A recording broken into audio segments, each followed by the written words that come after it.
こんにちは、隙間のリリーです。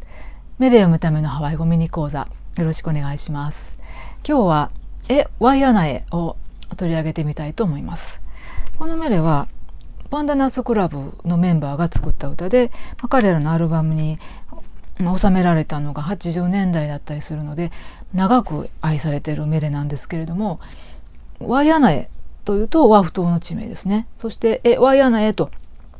ワイアナエに呼びかけながらずっと登っていくと、最初から最後までずっとご機嫌に山を登っていくっていう、そんな内容のメレなんですけれども、呼びかけたくなるワイアナエって一体何なのか、どこなのか、ちょっと地図で確認してみたいと思います。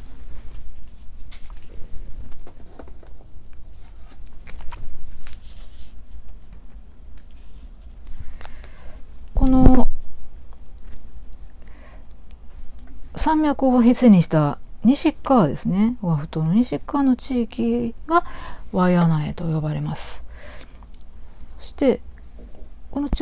ワイアナエの中心部分の町をワイアナエと、狭い意味ではワイアナエと呼んだりもします。そして現在の地域区分ではこの山を背にした西側のこのエリアがワイアナエと呼ばれるんですけれども、昔の地図を見ると山を越えてですね、ずっと内陸まで不思議な形してますけど、ワイアナエというとワイアナエ、昔の海から山に続くこの地域区分、アフプアアと言われますが、ちょっと不思議な形をしているワイアナエだったりします。でメーレでは登っていく、どんな感じで、どんな歌詞なのか1番を少し見てみたいと思います。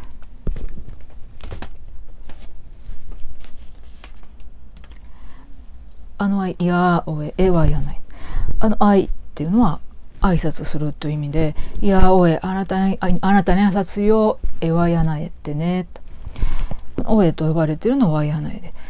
挨拶から始まるんですけども、この1番だけじゃなくて最後までどのバースもずっと挨拶から始まってます。そしてカピーナイカマルオカウルコクイ、カピーナっていうのは登ることです。でイカマル、丸が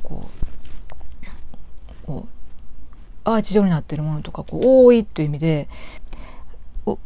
ククイのカウル、茂みですね、茂みが覆いになってる、だから国威の影が指してるんですね、その山道に。そんな山道を登っていくと、そんなメレです。でここには国威が出てますが、続いてパライの茂みが出てきたりとか、マイレが出てきたりとか、そういう山の景色が、風景が描かれながら登っていくと、あくまでも登っていくと、でずっと挨拶が続くと、もしかして呼びかけられてるのはワイアナエではないんじゃないかと思うような歌詞も途中に出てきたりとかして、そのあたりのカオナを読み解きながら読んでみると、面白い楽しいメレだったりするんですが、そのあたりをズーム講座ではじっくり味わいながらハワイ語をたどっています。よかったらそちらの方も見ていただけたら嬉しいです。